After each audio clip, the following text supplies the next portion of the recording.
Sobre el artista y sobre las historias, pero vamos a hablar sobre eso. Pero, ante todo, mi nombre es Julián Viña, soy coleccionista, eso es lo que hago en realidad, el resto son todas cosas añadidas, inclusive esto de poner la cara y hablar. Pero traje algunas cosas de mi colección, que creo que es un buen punto de partida para arrancar, y a veces uno, como coleccionista, recuerda cosas, ¿no? Los objetos te conectan con cosas. Y tengo esto acá, ¿sí? Que lo pueden ver, este pequeño librito que se lo compré kiosco Corazón Verde en Junín, provincia de Buenos Aires, fanático de Sarmiento de Junín, obviamente el kiosquero, que me miró desde la batea del kiosco como 6 meses hasta que un día me decidí a comprarlo. En esa época leía, obviamente, a Andrés Accorsi, las traducciones que hacía en las revistas de perfil, y esto creo que fue la primera historieta argentina que yo compré. Y está forrada con Contact, para que dure. Bueno, nada, la guardo desde esa época, sé que tiene 33 años, nada, tómenla, agárrenla. La conozco. Bien. ¿Cuánto tiempo? Bueno, hay muchas preguntas para hacer, pero creo que la primera que me viene a la cabeza tiene que ver con... Esto se publicó en los 90, se publicó en País Caníbal, que vengo en Gusa, salió acá en esta colección que se llamaba Ratón Sudaca. Sí. Hubo una continuación, Amazonia, que se publicó en Cóctel, que tenemos por acá en alguna revista, y después... Videostar ya no. Ya no. Solamente en Alemania. ¿Cómo es volver a la historieta y volver a la historieta con esto de vuelta? O sea, con rescatar al personaje. ¿Cómo se sienten con eso? Y yo la verdad que como un niño de nuevo, pues gracias a Comicar y al amigo Coyola, que decidió hacer un rescate de los originales. Perdón, me siento como Sandro. Decía que gracias a Comicar y al amigo Coyola que trajo Pablo, podemos rescatar nuevamente Tigre Hotel, Amazonia y Videostar, una edición así como de lujo, muy bien cuidada, con un tamaño ideal para que se note el arte de Pablo, y me ha permitido también reelaborar algunos textos, algunos globos, porque todo está afectado también de la época, ¿no? No por una cuestión de miedo, sino por una cuestión también de mi propia ignorancia, ¿no? En esa época era bruto, soy menos bruto. Y no, para mí es una ilusión tenerlo ahí. Todos los proyectos nacieron yo vengo de la carrera de cine con intenciones cinematográficas, y no digo que esto sea el cine de los pobres, ¿no? Pero porque es una adaptación muy linda de estas ideas que Pablo pudo traducir ahí, y yo la verdad que me siento muy afortunado que esto pueda pasar, más allá de la venta, más allá de lo que sea, las cosas de las que uno se siente orgulloso y muestra son cosas a veces de las que no tuvo ningún rédito económico ni nada, igual que en el cine. Las cosas que yo más muestro son cosas en las que tuve que poner plata, ¿no? Y son como una especie de caricia para el alma, ¿no? Y otro laburo que uno hace para llenar la heladera por ahí no son tan importantes. Pero esto para mí, en lo personal, es muy importante. Es algo que hoy yo muestro orgulloso a mis hijos, ¿no? No le muestro orgulloso a un comercial, por ejemplo. Así que eso significa para mí que haya tenido toda esta trayectoria y se haya publicado en tantos lugares, en distintos formatos. Bueno, escucha, alguien más que nosotros les interesó, ¿no? Incluso recuerdo que hay una edición holandesa de José Martí Jornal, que vino con un suplemento, porque era una especie de no sé si era un periódico o una revista quincenal, pero siempre adentro traía algo en español, y aprovecharon para poner eso, si bien había sido traducido también al alemán, ¿no? Yo me siento muy afortunado. Es una sensación que no se ha repetido en estos años, ¿no? Y yo creía que ya no lo iba a sentir más, y por suerte, gracias a Comicar y a Pablo, vuelve a la vida, ¿no? Eso me gusta mucho. vamos a decir que la edición actual, al contrario de la primera que saqué, es una edición espectacular, a color, recupera absolutamente todo el personaje, Livingstone.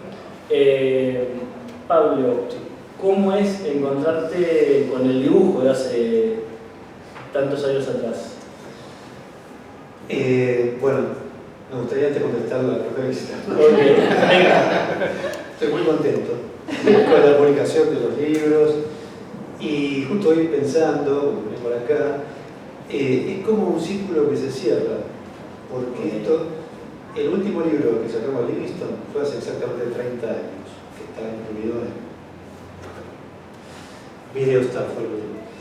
Y entonces justo estos libros salieron en los últimos 3 años, en que además saqué otro libro de historieta que estoy haciendo con Juan Sanvaliente, y que, bueno, que en este trabajé también a lo largo de 5 años más o menos, porque la historieta es algo que uno hace como un hobby, no es lo principal.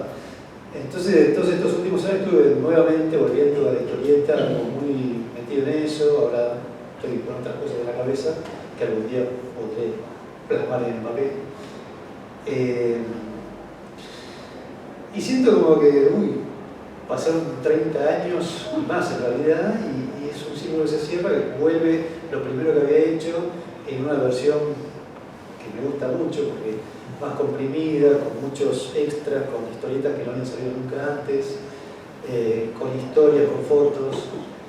Así que eso, siento como un círculo que se cierra. Y cuando vi los dibujos nuevos, yo diría más que los dibujos, pero los dibujos en ese momento fue la primera historieta larga que hice, y era también, bueno, tirarse a la pileta, lo que sale. Pero todo junto como historia, cuando me mandaron el PDF de este último tomo, las dos historietas juntas, que teníamos que leer para ver si estaba todo bien, y es como leer la historieta que hizo otro, me cagué de risa, y digo, esto es como una montaña rusa de aventura que no para ni un minuto, que no tiene humor. Además Mario también retocó el texto de una manera que está muy afilado todo, ¿no? Así que cuando lo leí de nuevo era como leer una historieta de otra persona cuyo estilo me gustaba. Que igual le veía errores y defectos que eran un poco como los errores de alguien que todavía medio principiante. Muchos de esos errores hoy en día, gracias a lo digital, no los cometería, pero porque en esa época tenía que dibujar como se veían los originales directamente sobre el papel. Y corregir eso significaba Horas. hacerlo todo de nuevo, toda la página nueva quizás. Así que... ¿Cuál fue la recepción que tuvieron con el público? Especialmente porque el primero de ya debe tener 2 años publicados, un poquito más. ¿Cómo fue, digamos, volver a tener feedback sobre el libro del público, ¿no? Supongo que se han encontrado con gente que lo leyó nueva. Yo puedo decir lo mío como lector, estaba en la Crack Bam Boom y fui derecho a pedírtelo. Así, dámelo, pum. Yo creo que no intercambiamos palabras, Tomás. Fue directo. Para mí era algo que lo estaba buscando. Yo, no toda en una colección de historietas te despierta lo mismo. No por algo un libro uno lo guarda 30 años, ¿no? Digamos, entonces algo hay mágico en el personaje, en la forma en que se mueven. Y también yo tenía 12 años y me parecía esto es una buena mixtura entre algo infantil y algo adulto, era como una puerta de entrada a otro tipo de temáticas. Sí. Y hecho con una altura rara. Me acuerdo que en este libro hay alguna desnudez, y era totalmente natural. Es más, mi vieja que controlaba lo que leía, se enteró. Digo, eso, ¿qué buscaban ustedes cuando hicieron las historias? Y cuando yo tomé contacto con Pablo en el 89, siglo pasado, 88, bueno, él venía buscando justamente autores para llevar allá y mostrar, ¿no? Y y me dice, más o menos, para resumir la anécdota, ¿no tenés algo? Digo, tengo una idea. Y bueno, ¿y cuándo te vas? Y me voy y me tiré una fecha así, tipo una semana, no sé, cosas así. Entonces yo tenía solo la idea de Tigre Hotel y me puse día y noche, literal, aparte del trabajo, madrugada, no dormí y le entregué la parte visual de Tigre Hotel, no los globos. Entonces le indicaba, digo, bueno, este globo hacelo grande, este globo, el tipo hacelo corriendo para allá, la señorita se asusta y grita para el costado. ¿Y cuál es la historia? Y bueno, ya lo voy a tener. O sea, y empezamos a mandarnos algunas cosas por fax, de verdad. Tecnología del mundo, ¿no? Sí. Eso fue en Amazonia. Eso fue en Amazonia, ¿no? Sí. Entonces, fue como lanzarse una pileta natural, porque uno cuando es joven, una especie de inconsciencia adolescente. Aunque está bueno eso, porque es como puedes lograr lo que sea y te mandas. Ya cuando empiezas a pensar, te haces un poco, no digo más cobarde, pero un poco más cauto, más, le pones el freno al ritmo, no, y empezás a buscar las excusas. Ese momento era mandarse día y noche para hacer eso. Esa oportunidad para mí me abrió un mundo en lo personal. ¿Por qué? Porque luego, gracias a la generosidad de Pablo, que me dijo, che, ¿tenés algo? Y me dijo, che, ¿te podés venir a Hamburgo? Yo cambié mi vida. O sea, pero me tuviste en tiempo. Sí. No, vos preguntaste, yo te quise. Eso no hay problema, así me dijo, fue así, no fue generoso. Y esto que vos hoy tenés en la mano, me cambió la vida a punto tal que hoy mi hija, porque yo conocí Europa, está ahora en este momento, acaba de ver Terry Gilliam en Barcelona de Sitges. O sea, todo por un sueño, y cómo hiciste, y dónde fuiste, y cómo ta. Entonces, como una pequeña actitud, una pequeña cosa, una puerta que se abre te puede cambiar para siempre. Y para mí Tigre Hotel, humilde y en blanco y negro y así como estaba siendo programada en un inicio, me cambió la vida. Cuando yo la vi publicada en alemán con colores, nunca aprendí el alemán. Es más, ellos tampoco lo saben, ellos fingen entre ellos que hablan, pero nadie sabe el alemán.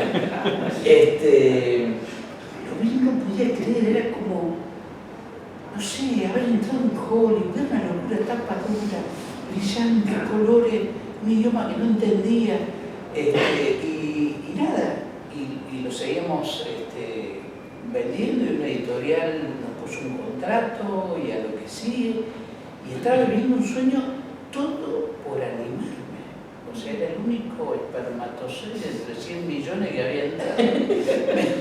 Me volví loco. Bueno, eso fue lo que significó para mí Tigre Hotel. Y el empezar a cambiar de vida. Esto, yo no era ni tan considerado, ni tan bueno, era en el mundo del cómic de acá. A pesar de que publicaba en Hortensia, en Humor, en Satiricón. Y de repente yo tenía una publicación alemana en color de tapa dura.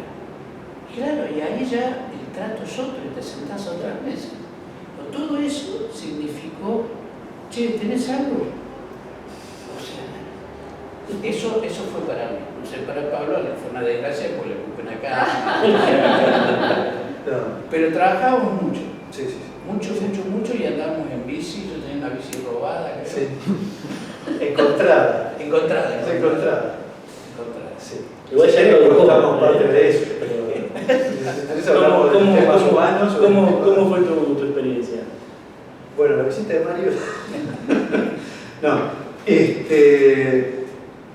No, también coincido con Mario, que uno, al hacer las primeras cosas que uno hace, se tira la pileta, pero con una desfachatez que cuando vi de nuevo lo que hice hace 30 años, hoy no lo hago eso. Hoy uno está mucho más medido, como él dijo también, y bueno, no tengo más esa frescura. Entonces está bueno volver a ver eso y ver la frescura que había y que ya no la lograría tener hoy en día. Y es de esa época y estaba bueno en esa época. Ahora ya tenemos otras cosas que espero que también estén buenas, pero es natural. ¿Y cómo fue la lectura alemana?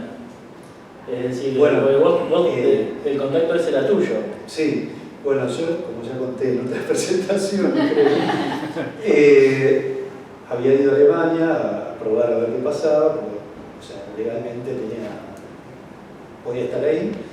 Entonces aproveché la oportunidad, conocí a un agente de historietistas que eran dos socios, uno era francés. Entonces francés conocía mucho de historieta argentina, hubo buena onda, me fue orientando, todavía no tenía estilo definido, me fue orientando, ¿no? Y yo laburaba en la agencia como cadete, como armando carpetas de otros historietistas que le mandaban. Entonces, laburaba con muchos franceses y muchos europeos, pero muy capos. Entonces yo tengo los originales en la mano y fue un aprendizaje hacer eso también. Entonces, como yo al año me volví a Buenos Aires para estar un mes y volver de nuevo, me dijo, si vas a Buenos Aires, tráeme también carpetas de historietistas argentinos, así puedo. Bueno. Cuando llegué acá, se corrió la bola enseguida. Che, hay uno que... Bueno, hay plata. Empezaron a venir todos los historietistas de momento que yo los leía y me encantaban, entonces los conocía a todos, y me traían sus cosas, recortes y todo, carpetas de todo tamaño y tipo, fotocopias, se viene a color, todo. Estamos hablando de una época que la gente se mandaba cartas. Sí. Y un No departamento costaba $10.000 más porque tenía teléfono. Y uno de ellos fue Lanker, Sergio Lanker, que en aquel entonces con Mario hacía muchos chistes que yo lo vi en la Humor, en la revista Humor, firmaban Lanker Roloni. Entonces uno era Lanker y el otro era Roloni. Y Lanker era el que dibujaba, nos contactábamos, ¿verdad? Me preguntó, ¿y vos qué hacés? Yo le mostré también lo que hacía. Me dijo, y le dije, pero no tengo ninguna historieta larga, porque estoy buscando un guionista. Yo la verdad que no soy buen guionista, entonces, mira, si querés te contacto a Mario que labura conmigo. Yo solo conocía los chistes de un solo cuadro. No sabía que era historieta, entonces le pregunté, ¿pero Mario hace historieta también? Hacemos todo. Sí.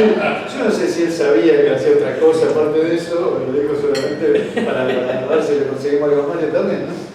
Bueno, la cosa es que lo contacté, él me habló de algo que tenía, que era una historieta, era un guión para cine, en un hotel de... Villa María Córdoba. De Villa María Córdoba, de donde él es oriundo. Del Palace Hotel. Claro. Y me dijo que tenía toda una historia, me la contó más o menos cómo era, y yo dije, está muy buena, pero yo no conozco ese lugar, ¿por qué no lo hacemos mejor un lugar que sí conozca y que además tenga más punch como título, ¿no? Claro. Y se me ocurrió Tigre Hotel. Pasemos la historia ahí. Bueno, entonces yo ya me iba de vuelta a Alemania, porque había estado un mes, de las cuales las primeras 3 semanas me contacté con un montón de historietistas, y en la última más o menos conocí a Mario, claro, y él adaptó ese guión a historieta, me lo dio creo que durante el último día. Escrito en máquina con una Hispano Olivetti del año 54. Sí. No tenía ordenador. No existía. Sí, existían, pero eran carísimos. Hecho a máquina con papel robado de editores asociados del otro lado. Si ustedes veían, estaba la guía. Sí. Lamentablemente eso lo tiré a la basura porque en alguna mudanza no pude guardar ni los bocetos ni nada. Y bueno, entonces yo llegué a Alemania con el guión ya hecho. Los globos, algunos tenían un texto que no era el final, que después se fue, él veía el dibujo y lo adaptaba al dibujo. Pero fue una aventura, porque llegué ahí con todo el guión solo en Alemania y ahora, ¿qué hago? La hoja en blanco, ¿viste? La primera que hacía una historieta larga, de verdad, ¿viste? Una historieta de verdad, no era una. Bueno, así que después ya salió el siguiente año, o sea, al año volví a Buenos Aires, fuimos con el señor acá a sacar fotos. La seguridad, pero lo trataba. Nos metimos de contrabando dentro de... Claro, el Tigre era un edificio abandonado, cerrado. que era la terminal del colectivo 60, que decía Constitución, Tigre Hotel. La terminal era una ruina, el Tigre Hotel en ruinas, estaba tapiado casi. Y nosotros nos metimos, abrimos la puerta, nos metimos, sacamos fotos adentro, estaba así todo venido abajo, y nos fuimos hasta que no. Fotos hermosas, históricas. Sí, sí, sí. Así en la escalera, con un espejo todo biselado de fondo, todo. Una preciosura. Sí. A mí siempre me intrigó esto porque yo veía esas fotos en un librito chiquito y después en esto se complementa mucho. También decís que para Amazonia vos habías rescatado un montón de fotos de tu viaje a través del Amazonas y que usaste de documentación, pero a la vez tu estilo de dibujo es mucho más ligado a la caricatura, o mucho más cercano a eso. ¿Cómo es que se transfigura, digamos, la foto y la documentación a lo que vos haces? ¿Es algo fácil? ¿Es complicado? ¿Te sale naturalmente? Porque se nota, digamos, en la historia, pero al mismo tiempo está pasado por un ojo, es el tuyo. ¿Cómo es que manejabas eso? Está bastante basado en documentación, pero no es riguroso. Pero viene muy bien conocer el lugar, porque si vos ves una película de Hollywood de los años 50 que pasa en el Amazonas, está filmado en un jardín botánico de California. Se nota que es una palmera de cartón de utilería. Por ejemplo, una película que no es de Hollywood, en realidad, Salario del Miedo, que era francesa, donde iban cargaban una carga de dinamita por la selva boliviana. Yves Montand. No sé dónde la filmaron, pero siempre aparecía la misma palmera. No filmaron en España, no sé dónde, o no, en el sur de Francia, y siempre aparecía la misma palmera que se repetía. Bueno, yo lo que quiero en realidad es, basado en lugares que conocí por viaje o por fotos, tener eso como base, no hacer una versión hollywoodesca. Y lo que usé más de documentación para Amazonia no fueron tanto fotos, sino más bocetos que hice en el viaje. Okay. Bueno, y después para el otro libro, Videostar, están ahí, se vuelve la vitrina. Lo principal fue un libro que compré en Alemania, donde se consiguen muy buenos libros a precios muy baratos, porque salieron el año anterior y al año siguiente se están a mitad de precio. Y de temas muy insólitos, porque de ahí, del tema de lo que quiera, ¿viste? De cajitas de fósforos diseñadas en India, hasta arquitectura futurista de los años 30. Entonces me vino muy bien ese libro, que lo encontré justo para lo que quería, y bueno, eso sirvió como documentación, y ahí está la pantalla, en la vitrina. ¿Cambió en algo la forma que ustedes tenían de trabajar de un libro a otro? Sí, son más ágiles, como cuando tenés un socio que ya digamos, empezás a achicar las explicaciones y tenés más código. Yo creo que en principio hay un gran respeto por el trabajo del otro y tratar de colaborar de manera sincera. Algo que tiene Pablo dentro de su amabilidad y con lo que podés contar es que te dice la verdad. Si no, eso la verdad que no, o sea, no, acorta el camino. A veces la gente, cuando vos le mostrás el guión a alguien que te quiere, no te hace bien, o te miente, qué interesante, voy a decir la puta madre, bueno. Claro, esperan la palabra interesante. ¿Cómo? ¿Decís que Pablo no te quiere? No, es todo lo contrario. Yo digo que Pablo es sincero, lo han echado en muchas embajadas. No, Pablo es sincero y te acorto, vas a decir, che, no, bueno, la mirada de él es sincera. Después si vos lo corregís o no sé. Yo también le he dicho cosas con respecto a unas referencias y demás, y nunca hemos tenido una discusión fuerte, no lo haces así o no lo hago nada. No. O sea, siempre llegábamos a un acuerdo y él tiraba una información muy importante, por ejemplo, cuando estábamos buscando otra historia a raíz de, entre comillas, el éxito de Tigre Hotel, surgió tema de Amazonia porque Pablo me dice, che, hay toda una corriente ahora con el asunto de los 500 años de Colón, de la hispanidad y qué sé yo, y el descubrimiento y bla, bla, bla. Tendríamos que situar algo como esto. Y a nosotros nos gustaba mucho la revista Cairo y tenemos, como admiramos a algunos dibujantes que eran retro incluso en esa época, ¿no? Gente como Sudada, Piringundines perdidos de Centroamérica y bueno, ubicamos a Livingstone más o menos en ese ambiente. Pero el nivel de producción que teníamos en esa época, no sé si nos dedicamos únicamente a eso, pero hemos sacado cosas muy grandes en muy poco tiempo. Y yo cuando hice la corrección hace poco creí que me iba a encontrar con cosas desastrosas, pero digo, no, está bueno, y tuve que corregir un poquito, digamos, ¿no? Muy poco. Y ese dibujo que vos bien mencionaste, donde hay desnudos y hay a veces situaciones medias crudas, la línea clara de Pablo de esa época, o sea, lo hace como, entre comillas, para toda la familia, ¿no? Como Tintín, sí, eso, la historia de Tintín, totalmente eso. Está muy bueno eso, y la verdad que extraño mucho. Hace un tiempo le dije, che, tengo una precuela, unas paginitas, 5 paginitas de Tigre Hotel, no, ya no dibujo más, así no puedo. Es como otra persona, ¿no? Y no lo podemos encajar de ninguna manera igual, está bien. Porque justamente me dice la verdad, no lo forzamos.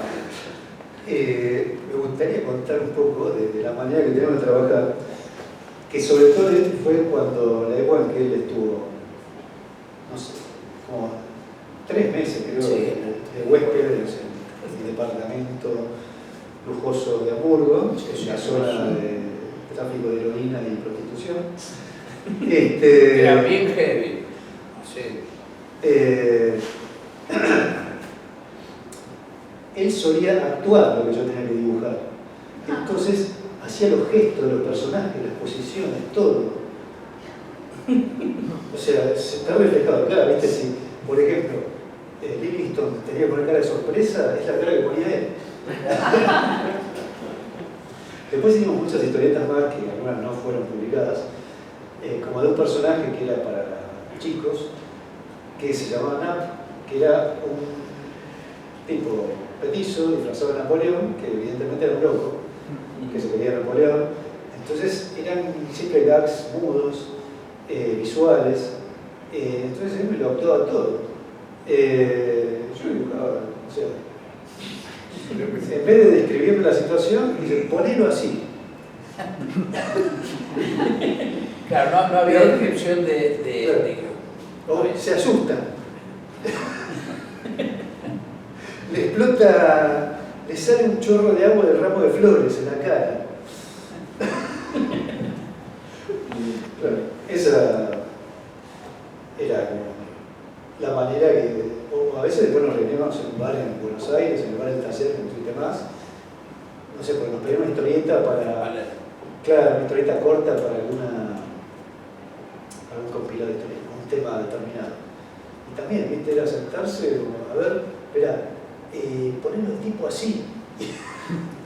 Claro. De repente viene el coche y bueno, es muy divertido, digamos, hacer esto, es increíble que te paguen. Yo durante mucho tiempo, 7 años casi, estuve relacionado con ediciones de La Urraca, haciendo humor, algunas colaboraciones en Fierro, satiricón, eroticón, politicón, hasta La Cotorra, una película, una revista perdida en el tiempo. En todo ese tiempo, que habrán sido, bueno, 7 en La Urraca, más la Cortés, 10, 15 años haciendo eso, viviendo del humor, mi viejo, que era camionero en Córdoba, nunca me creyó que me pagaran por hacer chistes. Qué cordobés. O sea, ¿cómo te van a pagar por decir los chistes? Se dicen, son gratis. No pagas. Y cuando ese mundo me llevó hacia el lado de la televisión en Caro y en su tinta, también para hacer la parte creativa y demás, le decía a los amigos, estoy trabajando en Garo, y me decía, ¿qué me vas a trabajar vos? Cuando empecé la carrera de cine también le dije a mi hijo, estoy haciendo la carrera de cine. Entonces un día vino otro amigo camionero y me presentó, dice, este es mi amigo, este es mi hijo, el que está en Buenos Aires y el que estudia para actor. Para él el cine era el cine, nada más no sabía que había un mundo detrás. De hecho, recuerdo una página doble que sacó página 12, con un informe especial del muro de Berlín, pues alucinante, vimos entero el muro, todo. Y le llevé el diario a mi vieja para que pongan un cuadro que su hijo salía y nosotros envolver los huevos. O sea, desapareció. Entonces, por eso esa desvergüenza que tengo, esa cuestión de casi respetuosa por las cosas, de exponerme públicamente, se la debe un poco a eso, ¿no? La gente que no le da tanta importancia a las cosas. Digo, sí, está bien, es hijo del presidente, bueno, no es el presidente. El tercer tomo, Bienestar, nada, hubo un corte con el editorial anterior y salió editado como en digital. ¿Cómo es? La historia. Gracias. Cante. La editorial que sacó los dos primeros libros era una editorial de una ciudad del norte de Alemania, cercana a donde yo estaba, que pasó un poco como Edición de la Flor con los libros de King. Tenían una estrella, que la historieta se llamaba Werner, que era muy vendido en el norte de Alemania, que era un personaje muy característico, o sea, un tipo que le gustaba tomar cerveza y andar en moto Harley Davidson. Y era lo que se representaba al alemán, no sé, era súper exitoso, tenía millones. Y esta editorial, que era una editorial chica, tenía a este personaje y gracias a eso podían hacer proyectos menos comerciales como el nuestro. O sea, buscaban algo que los prestigie, entonces por eso publicaban Tiroteo. El asunto es que en un momento, después de que salió Amazonia, que fue el segundo libro, el autor de estas historietas decidió crear su propia editorial. Entonces, claro, la editorial que lo publicaba fundió, se fundió. Nosotros ya teníamos el siguiente libro en proceso, Videostar. ¿Qué hacemos ahora? ¿Viste? No era tan fácil conseguir un editor. Entonces, finalmente, hubo una gente que yo conocía que tenían escáneres y escaneaban para editoriales, tenían así como máquinas, se dedicaban a la producción, no sé bien qué máquinas hacían, porque en esa época no le daba pelota. Y eran amigos, pero les gustaban mis historietas y teníamos amigos en común de la historieta. Y dije, no, nos gustaría hacerlo nosotros. ¿Qué tal si, bueno, como tenemos guita era una pareja joven que tenía un loft frente al puerto, impresionante, así con cadenas, un edificio de 1800, todo ladrillo, tipo Highlander, no sé, una cosa así. Pasan esas cosas, nos parecen increíbles, pero pasan. Claro. Y lo hicieron a la misma nivel de producción que la de la editorial anterior, pero hubo como una grieta de creo que 3 años entre Amazonia y el siguiente libro, o sea, tardó mucho más tiempo, salió en el 95. Yo en realidad ya no vivía en Hamburgo y volví en esa época para cuando salió este libro. También lo que tuvo en contra es que ellos no eran una editorial, entonces con el tema de distribución no era tan buena. Y bueno, no fue muy listo el libro, o sea, no sé una editorial. No tuvo una buena distribución. Y acá tampoco salió en ningún lado. Y fue sobre todo ya acá en Argentina en una etapa de descenso, ¿no? De la historieta. Claro, fue fue como un poco. el fin de ese ciclo. preguntas más. La primera, si lo pueden definir un poco a Livingston, porque a veces es cruel, a veces enamoradizo, a veces ingenuo. ¿Cómo es el personaje? Bueno, Ahí. Pablo ya tenía diseñado el personaje, creo que había hecho un par de cosas con él. Está en el Tigre Hotel, las primeras historietas cortas lo había hecho. Claro. A mí me gustaba mucho el nombre Livingston porque yo soy admirador del arquitecto Livingston. Y en esa época, digamos, viendo la retrospectiva, ahora me da un poquito de vergüenza porque he vuelto a ver las pelis que un poquito me inspiraron, pero yo era fana como millones de 007, principalmente Timothy Dalton, Roger Moore. Y bueno, me gustaba la parada que tenía el tipo, que era una especie de simpático criminal, ¿no? Un tipo ganador, con mucho humor, que salía de situaciones como muy comprometidas. Y debo decir, o sea, no sé si sería trasladable eso hoy, porque la mujer no quedaba muy bien parada. Si bien tenía una compañera que era Lulú, lo acompañaba en las misiones, era tan ácida como él, y lo sacaba de mil situaciones de peligro también. O sea, él era el protagonista, ¿no?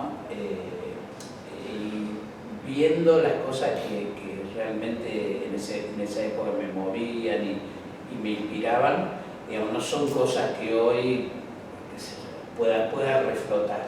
O sea, no reniego de ese pasado, pero en ese momento me inspiraron ese tipo de cosas. Había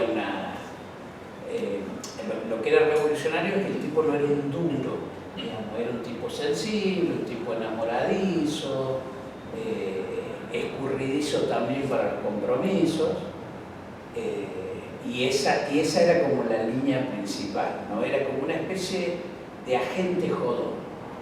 Sí, claro.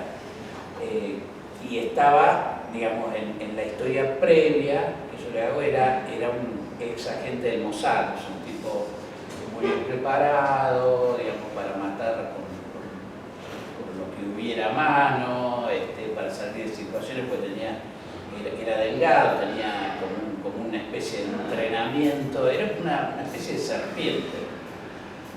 Y eso más o menos me iba guiando. Yo tenía un poquito el espíritu de las historietas que hacíamos con la que hacíamos tiras o páginas enteras de dejar como el suspenso para lo que venía. Y con ese espíritu iba construyendo un poco. Hoy, más adelante me enteré que eso se llama cliffhanger, ¿no? Que es dejarte enganchado para que dé vuelta la página.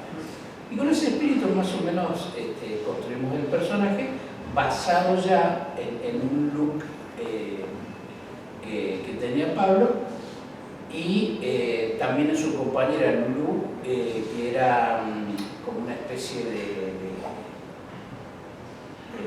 reflejo de esta actriz tan bonita que hizo Lulú, y tenía un peinado igual. Eso más o menos la línea que yo tenía para construir el personaje. ¿De tu lado, Pablo? De mi lado, yo creo que como perfil psicológico, ¿no? Es un niño grande. O sea, el tipo es capaz de matar, de asesinar, de conquistar mujeres y todo, pero en el fondo es un niño. Hay una historieta corta de una página que dice, no me acuerdo si la publicaron ahí, que el tipo entra a una mansión de noche y se roba obras de arte, y de repente ve una que le gusta y se la lleva también, y en el último cuadrito está la bañera negra con las obras que se había robado, y la que le había gustado era un patito que está jugando a la bañera con el patito. Claro. Bueno, eso desde el punto de vista de su perfil psicológico. No, y bueno, obviamente las influencias que tenía en ese momento era Daniel Torres, que se ve mucho. Y bueno, tenía un personaje que se llamaba Rocco Varga, que me encantaba. Y bueno, eso uno no lo puede disimular, lo tomé como influencia. Pellejero también, ¿no? Claro. Pero el que viene de más atrás, que es el padre de todos, es Hergé. Sí. Así que bueno, desde el punto de vista gráfico, viene de ahí el personaje.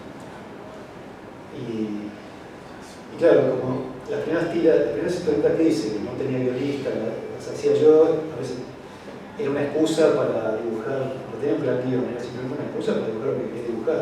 Entonces una que hay es una persecución en el desierto, con beduinos, con aviones, y termina, el último cuadro está en una playa llena de gente con su amiga Lulu tomando un martini. El guión era cualquiera, pero tenía ganas de dibujar eso, entonces bueno. Hay algo, perdón, con respecto a eso del primer libro. Para mí el libro está perfecto editado, ¿no? En ese no participamos de ese sector. Pero cuando lo vendo, digo, no sé si está bien, pero para ponerte en el mood, para encarar la historia, léete primero las historietas de 1 o 2 páginas, porque tienen eso, tienen lo de el mood del personaje con muy pocos elementos, para cuando entras a Tigre Hotel, pues ya conoces al personaje. Capaz que no es el mismo, porque no es que había un perfil que se repite matemáticamente, pero para cuando con esas historias cortas, que yo entiendo que también en tu preparación, o para los dos, ¿no? Era como cuando llegaron a Tigre Hotel ya tenían eso de fondo, sí. Y me parece una buena manera, más allá de que no me parece que esas historias cortas tendrían que estar antes que Tigre Hotel en el libro, ¿no? Me parece que están bien como extra, sí. Pero está muy bueno para tener mood, porque capaz que porque me pasó a mí eso, ¿no? Yo cuando agarré el libro, algo me bajó la información del mundo y dije, a ver esto, me divertí mucho con eso, y para cuando esté a Tigre Hotel siguió siendo diversión, ¿no? Sí. Claro. Es que James Bond, pero con ese espíritu de niño travieso, disimulado, ¿no? Exacto, ¿no? Sí. Bueno, también se agradece, digamos, compilarlas, porque si la otra era buscar fanzines inexistentes, ¿no? Yo como coleccionista de fanzines del pasado, años buscándolos. Bueno, nada, eso. A Corsi todavía me debe uno, quiero hacerlo acá claro, me lo prometió, nunca me lo... Disculpa, quería preguntar si habían visto por ahí las versiones, no James Bond, pero las versiones yankees de la que hicieron con Dean Martin o Peter Sellers, que es la versión más blanda, graciosa, de que es lo que ellos eran un agente, o la parodia de... Sí. Incluso con James Bond, Flynn, Peligro Supremo. Sí. Claro, siempre quise hacer personaje. Claro, hace poco vi de nuevo con James Bond, Flynn, bizarrada, o sea, pero era lo que nos divertía y era lo que nos formó. Sí. O sea, pensar que lo deluxe era, bueno, Steve McQueen, ¿no es cierto?, personajes con Paul Newman, o sea, todos eran machos alfa que podían sobrevivir a cualquier situación, ¿no? Y te daban una proyección, o sea, de niño, sí. O sea, para que vos siguieras como esa senda, ¿no? Las cosas son así. Y los editores alemanes nunca les pusieron alguna línea, por ejemplo, ellos ahí en Amazonia aparece el símbolo de su pasado no tan alegre, sí.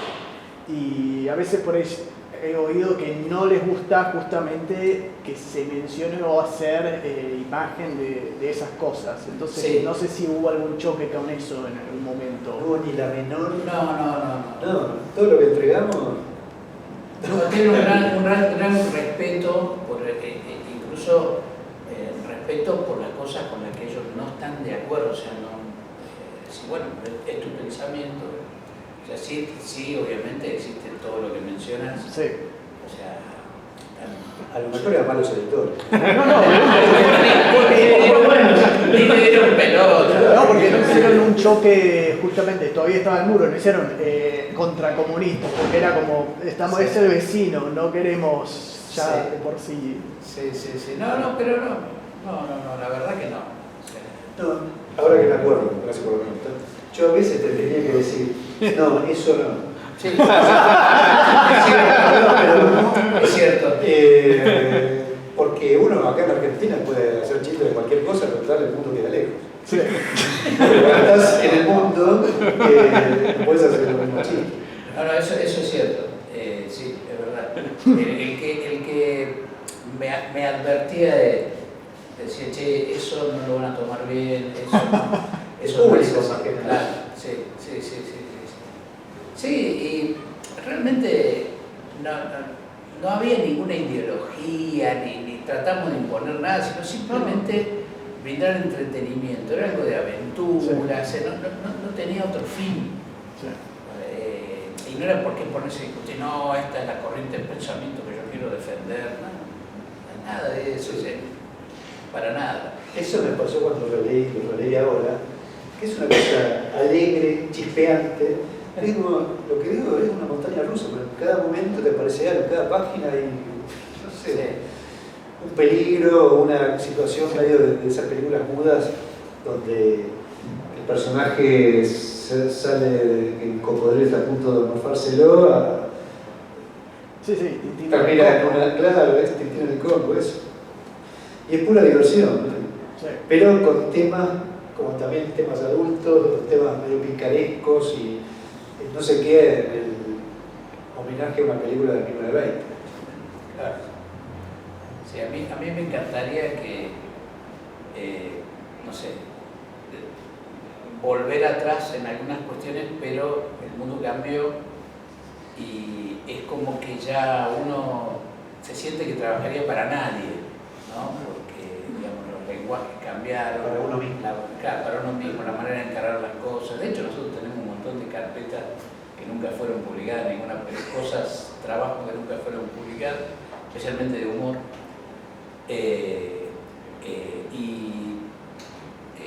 Es una añoranza por un mundo que no existió y por otro lado uno se siente orgulloso de haber estado, aunque sea en el bordecito, probando un cachito de ese mundo. De hecho, el estar acá en esta sala tan linda, tan borgiana, circular, ¿no? Para mí, yo me siento como una especie de impostor, porque yo estoy rodeado de todo esto, y esto es realmente lo mágico, lo lindo, lo fabuloso. Entonces, haber podido entrar por la ventana del guión a este mundo para mí es una bendición total, y estoy muy agradecido. Y aparte nos dio de vivir en esa época, no sé con cuánto vivíamos, pero hemos podido vivir o cobrar algo. Claro, pero igual, aunque uno no puede vivir tanto de esto, pero te sirvo presentación, porque exacto, te trae otras cosas. Hice esto, lo mostré a la editorial, a buscar trabajo, y hice esto. Totalmente. Sí, y se consigue laburo gracias a eso. A punto tal que yo digo, yo lo conozco a Sway. Bueno, me voy a pregunta un poco chusca, pero digo, ¿qué creen que el libro deja hoy a la gente que lo lee, ¿no? Digamos, ¿qué creen que el lector se va a encontrar hoy con este material? ¿O qué esperan, no? Sí, yo creo que es un material de espera y colección para alguien que en su momento lo vio. Yo no sé si las nuevas generaciones van a tomar contacto, van a hacer una devolución de esto. Yo realmente, más que lo que espero, sé qué es lo que tengo hoy. A mí me hace mucha ilusión poder guardar estos ejemplares en mi biblioteca, poder mostrarlos, poder llevarlos a la gente querida. Pero no sé, no podría decirte cuál sería como mi esperanza, mis ganas, mis deseos de obtener una devolución. No, yo me siento realmente como con un pie en dos mundos. Un mundo que casi no entiendo y un mundo que casi no existe. Yo tengo cero actividad en redes, o sea, no sé, mi mujer me ayudó a subir un poster, una cosa así, pues ya. El tema no es cuando ya no lo entendés, el tema es cuando no tenés el corazón ya más puesto ahí, ¿no? Y es como que yo veo el pasado y me encanta, y es como algo casi personal. No te podría decir yo espero que alguien que lo lea hoy me devuelva tal cosa, porque no sé si hay un punto de interés, unión o conexión con eso. La verdad que no lo sé. No sé qué leen los jóvenes hoy, no lo sé. Creo que nadie lo sabe, ¿no? Pero... Claro. Sí, o sea, yo creo que hoy en día la historieta actual, hay manga, hay superhéroes, hay historieta europea, novela gráfica, y no entra mucho, es como un rara avis esto. Estaba pensando justo eso, que como vendedor a veces como, ¿y esto qué es? Y es algo que no entra en ninguna de las secciones, ¿no? Ni lo que es el cómic argentino, que uno entiende como lo que era en tal momento o tal otro momento. Y el cómic europeo. Y me acuerdo en Rosario me preguntaron al que le gusta, ¿a qué le recomendarías esto? Y la verdad que es muy difícil porque, ¿cómo me llegó a mí? Llegó por una beta que entiendo que es poco transitada esa, que es, como lo digo yo, que es el estilo. Yo digo, esto está bueno, está bien escrito, está bien dibujado, está bien dibujado de una manera en la que capaz no van a encontrar otro representante que haga exactamente esto, ¿no? No es que no haya referentes para lo que hacen, pero sí es una intersección rara, entiendo yo. Es como, hay una tradición argentina, pero también hay una tradición europea y una tradición que excede a la historieta, ¿no? Pero yo como que quería contestar a lo que él decía, y es lo que yo digo cuando lo vendo, que es, esto es divertido, es aventura y es divertido, y parece casi un pedido de disculpas, cuando lo que te están pidiendo es, ¿pero qué quiere decir esto? Y capaz que cuando lo haya leído 10 veces, que lo voy a leer seguramente en mi vida 10 veces, te voy a decir, no, acá está concentrado tal concepto. Pero de entrada está bien escrito, está bien dibujado, son estilos interesantes de escritura y de puesta en página y de dibujo, vale la pena meterse en eso. Pero es difícil pensar cuál es la relación que uno espera, ¿no? Yo casi que a los compradores, lectores potenciales, se los anticipo, te vas a divertir y vas a ver algo que en general hoy por hoy no ves. Capaz que en los 80 en España era un lugar como es más... No sé, era su casa. Exactamente, era su casa. Su casa era España en los 80 incluso. Sí. Capaz que Francia también, pero conozco menos de lo que era la línea clara en Francia en los 80. Pero tiene algo de que en España pasó distinto, me parece, ¿no? Sí. Y yo que algo, no mucho, pero un poco conozco, lo veo ahí, lo veo en la Cairo, en la Madrid, en esas revistas capaz que se corrían un poco más que del Víbora y de Cairo. Y ahí lo que veo con otras cosas que decían hoy, yo me acuerdo cuando había hablado con Jorge González acerca de su libro, que entiendo que a ustedes pasó algo parecido, llegaron tarde a una fiesta y se colaron como en la última hora. Totalmente. Pero nada, Bueno, dejaron... algo así, me parece muy acertada tu observación, que es historieta. O sea, hoy en día no podés encasillar en ninguna de las tendencias masivas, No. pero sin embargo se lee como historieta, te divertís. No hay que buscarle profundidad, lo cual no le quita Que lo tenga. No, claro. y que la tenga, pero no... Sí. No creo que haga falta directamente ir a ver cuál es el concepto histórico filosófico que esté concentrado, que muy probablemente lo tenga igual, ¿no? Pero... Claro. Sí, o sea, vos lo lees y no es necesario que tengas ninguna edad para entenderlo. No. O sea, un pibe de 15, que capaz que su gusto sería más el manga, lo lee y lo entiende también. Hay que ver si se anima, porque quizás no... Espero que le llame la atención, ¿no? Porque quizás la gente está tan formateada que solo me gusta esto. Y eso es algo con lo que lidiamos Claro. desde la librería día a día, ¿no? ¿Y a qué se parece? Y si no se parece a algo, parece como que no tiene lugar, ¿no? Claro, porque a lo mejor gente de nuestra generación, sí, esto es de mi época, porque en esa época me gustaba la historieta de Yves Salam, que no sé qué es eso. Bueno, sí, es para él, pero bueno, la gente joven no viene de ese mundo y tienen mucha oferta. Yo soy un poco más joven, pero cuando yo empecé esto y leía lo que lo que conseguías. Podía hacer algo más parecido a esto o algo que no se parecía, pero leías más o menos todo, ¿no? Todo lo que llegaba a tus manos. Ahora al fin ya todo llega filtrado. Entonces, si no tenés todo el árbol que te lo refiera a una familia de tu afinidad, es más difícil hacerlo llegar, ¿no? Pero la verdad no es una cosa que le está pasando al arte en general. O sea, este tema de que el núcleo de lo artístico de cada disciplina está en un lugar en donde ahora está demasiado mediatizado como para poder encontrarlo claramente si no tenés el código para entrar, ¿no? O sea, y en este caso, considerando como lo es la historieta o un arte, estamos con la misma falta. O sea, el ruido en la línea es mayor que la línea que queremos entender. Y me parece que eso a la vez lo valida. Puedo hacer un comentario vivencial, porque yo, de chico también, como Julián, yo había visto la publicidad en Comic Magazine, que era la revista que editaba Javier Doello. Sí. Estaba la colección que estaba el otro librito de Falló también, bueno. Y me había quedado siempre el nombre muy pregnante, o sea, Tigre Hotel y la estética de Pablo, y no lo conseguí nunca de chico, porque no estaba. Entonces me quedó siempre como tal eso con los años.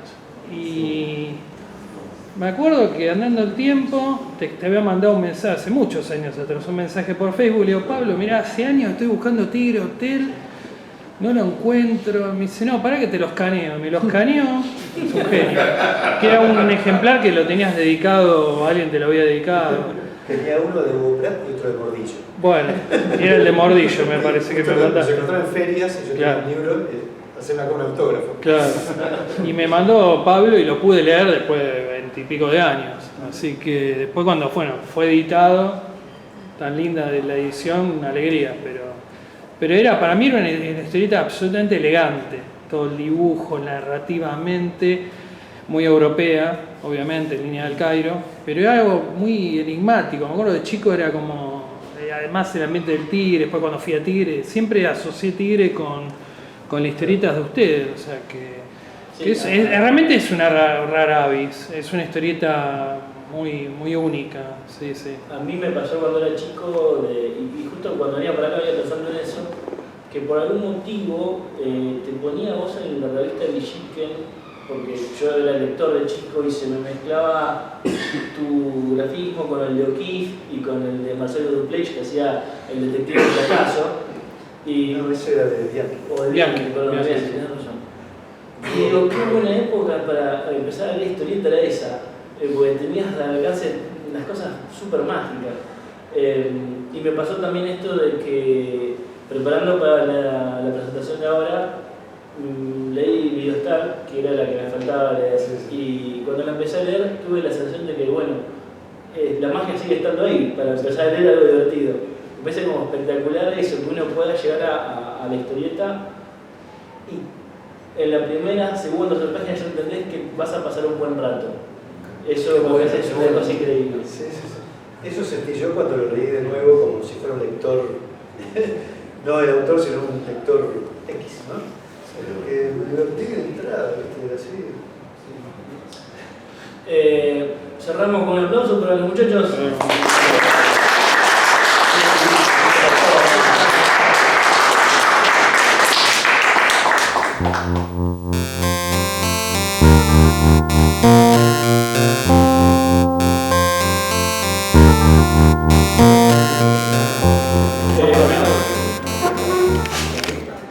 Una vez que se volvió loco Sí, a los ver. últimos años con esto.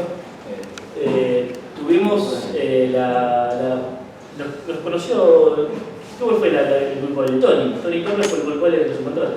No, el podcast que hiciste con Roberto. El podcast de la locura. De la historia de la historieta. Bueno, Nari me contactó a mí para poder escribir una especie de estudio acerca de Leopoldo Urañona, y a partir de ahí nos empezamos a cruzar en el Club del Cómic un montón de veces y hablábamos largo y tendido sobre la historieta argentina, y bueno, el proyecto vos ya lo tenías armado y ya venías trabajando. Y ahora seguramente ficcionalizaría mucho la historia, si la tengo que contar, si más o menos como casi cualquier lector de amplio espectro, como siempre digo que me considero, el nombre de Leopoldo de Ureñona lo tengo presente desde siempre. Pero la génesis, que estoy seguro que es una charla con Javier Doella, en la que creo que en el teléfono mismo me muestra un mail en el que había imágenes del túnel, me dice, mira esto, ¿qué te parece? Y no podía creer lo que vi en ese momento, y más allá de que pasó un tiempo hasta que empieza más concreta la génesis del libro, creo que nunca me olvidé de esa primera impresión y de tener la idea de que Leopoldo estaba haciendo esto más o menos en 1962-63 y teniendo una idea, ¿no?, de qué estaba pasando acá en esa época, no tanto como la tengo hoy, porque en los últimos años me dediqué bastante a investigar y a formarme un poco más en lo que es historieta argentina, pero fue ahí, creo que, si no es hace 2 años, hace más o menos hace tiempo que empieza el libro en mi cabeza. Este u otros libros del que es una concentración, ¿no? Originalmente iban a ser 2 libros, uno para Columba, uno para historias con guión de Westergel, pero en algún momento alguien me dijo, me parece que cada uno de esos es demasiado concentrado, puede ser mejor. Por suerte hubo mucho trabajo en el medio. ¿Cómo fue el tema de la recuperación de las imágenes? En la recuperación de imágenes, de nuevo, a consecuencia de un evento relativamente cortito, ¿no?, que es que cuando estaba Leo Scarano trabajando en el material de Viajero de Gris, no sé por qué unidad, o él me preguntó, o yo le dije, me parece que estas revistas las tiene Tony, si te parece hablo con él como para conseguir el material para trabajar en la recuperación. Yo creo que como agradecimiento o algo parecido, me ofreció escribir el prólogo del libro. Yo nunca había escrito nada y todavía pienso que no escribo, pero me pareció que era una oportunidad que tenía que aprovechar. El punto que me lleva a esto es que a partir del trabajo que hice para poder escribir ese prólogo de manera más o menos cabal, o todo lo cabalmente que pude, me tuve que poner a investigar. Y fue una especie de hilo del que empecé a tirar y que me di cuenta que, en general, si no sos especialista en historia argentina, pero así, no sabéis nada de historia argentina, pero porque no hay información que circule como para más o menos saber, yo qué sé, cualquier persona que más o menos lea cómics superhéroes sabe que en Estados Unidos arrancó el Little Kid, y que está Little Nemo, y que está Crazy Cat, que viene Superman, y que está el Pato Donald, y que tal cosa, y que tal otra. Si a cualquier persona más o menos leída el primer estándar le empiezo a preguntar literatura argentina, no va a tener todos esos referentes porque no está el material. Y esto me lleva a que en el relevo de material, para poder relevar información y poder acceder a determinadas historietas, me terminé encontrando con las revistas en las que estaban casi todas las historietas que están en este libro, el curso en el cual, obviamente, virtualmente, no hay originales, ¿no? Entonces, creo que para más o menos hace un año ya tenía bastante relevado lo que era el material que había producido Leopoldo para Hora Cero, que para eso era fácil porque está el libro de Carlos Arte. Exacto. Ahí podés saber, salvo de los infantiles, Mamita me cuenta y Papito me cuenta, que alguna vez le voy a preguntar a Carlos por qué no están relevados, supongo que es porque no hay colecciones que se puedan relevar. Solo quedaba el material de Columba. Y en Columba hay más de 900 páginas publicadas, lo de saber porque... Sí. Nada, una cosa que está buena en el libro destacar es que logra reunir un material que difícilmente alguien fuera del libro pueda tener acceso.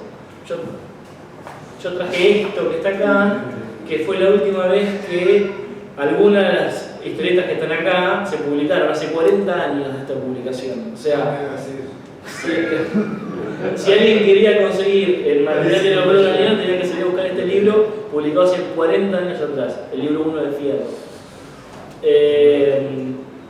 Y del material de Columba todavía peor, porque de eso nunca hubo una recopilación. Y no solamente no hubo una recopilación, sino que hubo una especie como de vacío de información, más que nada por cierto sesgo, digamos, del periodismo de investigación o de divulgación, donde ese material es constitucionalmente pasado por alto o no revisado. Una de las cosas increíbles que me parece el libro es poder recuperar el túnel, que es la última parte del libro, la adaptación de la película, el túnel, no de la, o sea, que está basado obviamente en la novela de Sábato,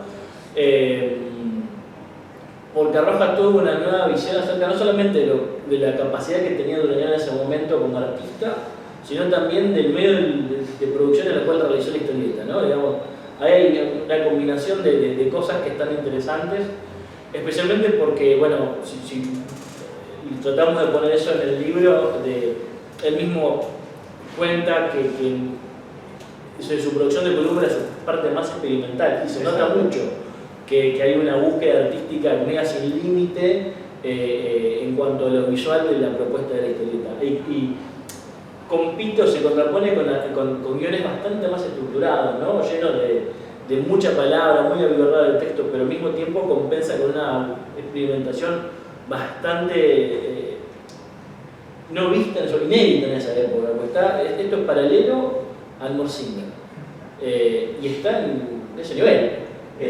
Capaz que no lo que uno podría en términos técnicos, de mano, de resolución, de encontrar la fórmula, pero en términos de búsqueda hay cosas que capaz que tipo, no me atrevería a decir en público con determinado auditorio, pero yo creo que en algunas cosas hasta parecía un poquito adelantado, ¿no? Sí, en medio de los intercambios que tuvimos de opiniones y demás, surgía que los primeros trabajos que hace Leopoldo para Editorial Columba preanuncian de alguna manera la estética del Morsinger. Digo, hay una cuestión ahí muy emparentada de maestro-alumno, brecha durañona, que uno no sabe dónde está parado uno y dónde está parado el otro. Tiene ese valor. Creo que el libro lo que permite es arrojar visibilidad sobre un momento de la historieta muy particular y de una evolución artística que después continuó, digamos, de Leopoldo durante mucho tiempo, pero que esto también lo hablábamos nosotros de que es casi una leyenda, pero al mismo tiempo no hay tanto publicado, digamos, todo el mundo sabe quién es, pero casi nadie vio el material, entonces el libro tiene ese valor. Lo demás en algún momento lo vimos, en Los Ángeles Caídos salió Fierro, el Copión del Desierto salió como Henkelson en Columba. Y algunos capítulos también en Fierro. En Fierro también. Y algunas otras historietas más o menos en esa línea gráfica. Cierto coleccionismo más moderno tuvo acceso a eso, pero al material anterior es muy difícil. La búsqueda es bastante difícil y, como decías, es una época que, llamémoslo la historiografía más o menos oficial, es un periodo que está sobrellado.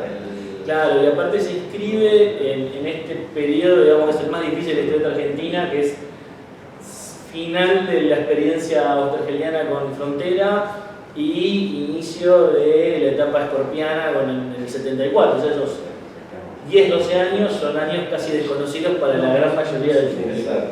Y en esos años es donde Durañona produce, eso es lo increíble. Durañona emigra a Estados Unidos en el 76.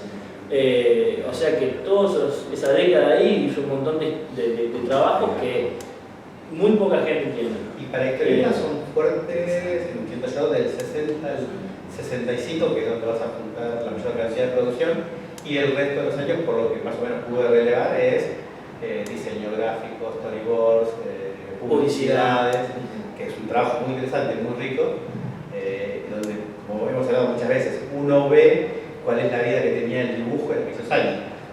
Por lo que también el dibujante tenía que rebuscárselas incluso en aquel momento, no era que por haber más trabajo... No, bueno, las revistas también permitían otro montón de ilustración Exacto. que hoy no tienen. Bueno, no hay más revistas. No, pero había todo un sistema de producción donde la historieta formaba parte de un engranaje donde había otros más, ¿no? No sé, ¿cuál es el valor que le encontrás al libro, aparte del rescate? Y de nuevo, para mí es intentar reescribir una nota en la historia de la historieta en la que la mención del nombre empieza a ser relacionado a determinado testimonio, ¿no? Yo qué sé. Sigo pensando que tal vez el total de la producción de Leopoldo, ¿cómo decir? Tal vez está a la altura de los picos de la producción de Leopoldo, pero esos picos me parece que hay que hacerlo visible. El libro recupera, creo que una de las mejores historietas de Leopoldo, que es Herida Mortal, con un guión de Oesterheld ya crepuscular, en la última etapa de la serie Frontera, pero que es un guión redondito, a mí me encanta. Obviamente lo leí hace muchos años atrás, El Fierro, y me voló la cabeza, y me gusta más esta versión acá porque el trabajo de recuperación de las imágenes se permite apreciarlo mejor. Y ese justo había unos casi originales en el archivo. Y, ¿Cómo es un casi original? Ya que por lo que pudimos ver con José María, parecen ser fotocopias de los originales montadas y retocadas. Okay. Pero son fotocopias. ¿Son tocadas? Suponemos que por Leopoldo, y como en el archivo también hay material de Leopoldo que estuvo trabajando en los últimos años para la republicación, tampoco podemos especular mucho cuándo fueron exactamente esos retoques, pero si comparás esta versión de Herida Mortal con esta, o incluso con la primera en Hora 067 o por ahí, para mí es la mejor versión de la parte gráfica, ¿no?, de Herida Mortal. Con respecto al vestido de los originales, está bueno decirlo, el material de Frontera y Oesterheld de esa época fue vendido a Seijas, que era el editor, exactamente, y de ahí fue desapareciendo. Pero sí que esas historietas no solamente se publicaron en Frontera, sino después hubo un montón de mínimas ediciones. Yo tengo un librito publicado por Editorial Jet donde están las mismas tres recopiladas acá, pero ¿Están? sí, Yo no las encontré increíble. Nada, son supongo yo que sin acreditar. obviamente están sin acreditar porque desaparecían los nombres de los autores o inclusive cambiándole los títulos. Okay, claro. Entonces Ernie Pike pasaba a ser Tom Pike, seguía hablando, así, bueno, cosas por el estilo. Nada,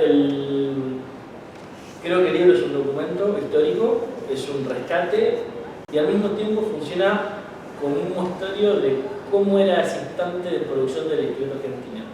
Y una cosa más que quiero traer y que estaba leyendo algunas reseñas de distintos divulgadores y demás, y creo que hay una parte que todavía no se entiende del todo y hablaban de la singularidad de la producción de Leopoldo Urdaneta dentro de una historieta clásica como la de Columba, y creo que estaría bueno desmitificar un poquito esa parte, porque si no parecería como que alguien, como un extraterrestre, que lo pusieron ahí a Urdaneta a producir en Columba y no pasó nunca más nada.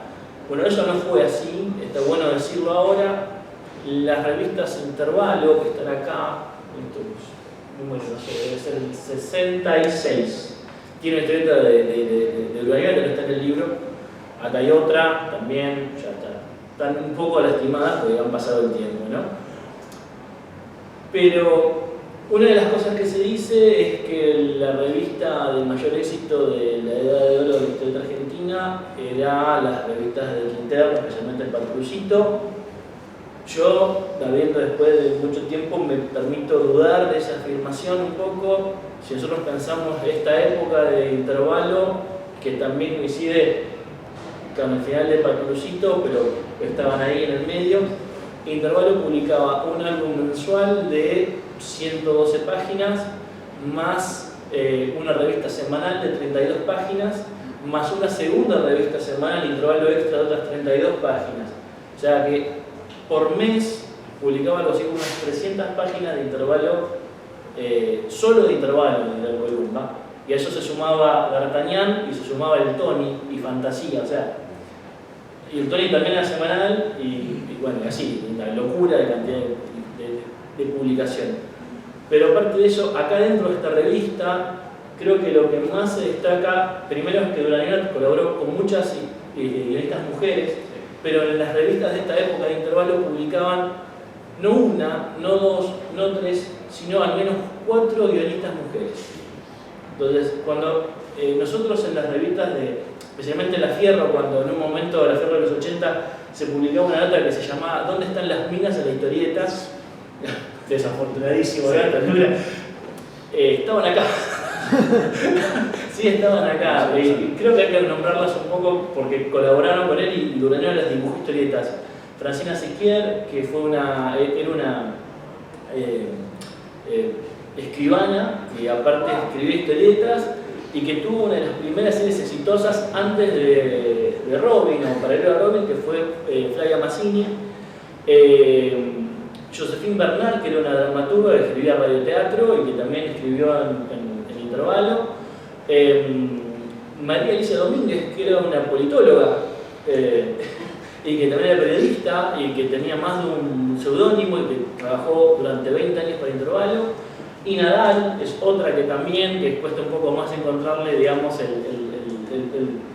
su currículum, porque falta mucha información, pero al menos esas 4 están rastreadas como guionistas mujeres reales que escribieron para la revista. Y no solamente eso, sino que desde el punto de vista gráfico, a Duranera lo acompañó Jorge Pérez del Castillo, el hermano de Arturo del Castillo, un dibujante de una línea de súper estética y súper de síntesis, ¿no? Muy suelto. Y a eso se le suman otros grandes dibujantes, de Hugo D'Adelio y a mí me va a salir el nombre ahora, bueno, los hermanos, bueno, estaba del pero hay unos cuantos más. No, el nivel de dibujo de la revista era altísimo y tenía lugar para muchos estilos de dibujo. O sea, no era una revista donde todo lucía igual y todo se hacía bajo la misma receta. Sí, perdón, Arancio también, Arturo del Castillo, el hermano que tiene Arturo, digamos, toda la evolución artística de Arturo arranca en intervalo hasta que después se incorpora a Frontera, y cuando termina su película con Frontera va a volver a Columba y va a dibujar unas cuantas cosas más. Y acá obviamente también se publicó una adaptación larguísima de Martín Fierro a cargo de Arancio, tal cual vos decís. Nada, la revista era mucho más completa y en ese contexto de grandes dibujantes y guionistas dedicados específicos para la revista pasó Duranera. Y Duranera también hasta tuvo ayudantes mujeres que le escribían guiones a él, ¿no? Nada, no pasó porque sí, no fue casualidad y tampoco fue un hecho aislado. Eso sí creo que está bueno decir, si no, no hubiese pasado. Nada. Eso, Duranera, chicos, lleven el libro, léanlo, fíjense lo que se hacía en esa época y nada, a veces uno se queda con la boca abierta. Exacto, ¿no? Yo creo que todavía hay cosas para ver, por suerte, nada, pues puedo venir al archivo a mirar cosas que todavía están o no son comerciales, son inéditas, todavía tiene un par de sorpresas. Justo esta semana vengo. ¿Unas? ¿Cuántas? Unas cuantas, pero hay algunas como que hay cosas que son de otro planeta, ¿viste? Más allá de las buenas. ¿Algo más que quieras decir? O... Creo que no. O me hace cualquier pregunta y te puedo hacer una respuesta de 3 horas para no decir nada. Eso. Un artista. Cualquier libro que ustedes puedan conseguir de Duranera vale la pena. Los 450 años de lucha es un super libro, independientemente por ahí de la bajada política, eso ya queda cada uno, pero el nivel de dibujo es espectacular. Bueno, el Superman del Desierto es súper entretenido de leer, y este libro funciona como, digamos, para revelar esa faceta anterior, mucho más cercana a cierta experimentación de la escuela argentina, cierta formación de la escuela argentina, y también de ver el influjo de Breche sobre sus alumnos y cierto embrujo que tuvo su influencia sobre un montón de artistas que después hicieron carrera, ¿no? Nada, eso, es descubrir algo. Ojalá que haya más. Chicos, muchas gracias por venir.